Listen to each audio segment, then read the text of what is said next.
We believe that buses should be fast, and we believe that housing is far too expensive.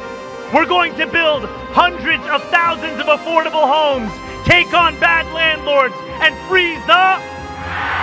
তিনি শিখেছেন নেতা মানে সেই মানুষ যে জনতার পাশে দাঁড়িয়ে নিজেকে ভুলে যায়, যে মঞ্চে নয় মানুষের চোখে আলো জ্বালে।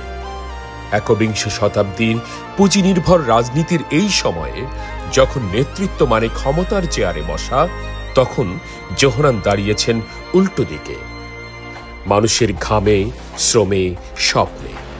তিনি প্রমাণ করেছেন নেতা তৈরি হয় বিশ্ববিদ্যালয়ের ক্লাসে নয়, বরং জনতার ভিড়ে, অসমতার ধুলোয়, প্রতিটি প্রতিবাদের আগুনে। তার গল্প আসলে এক নতুন ইতিহাসের পুনর্লিখন।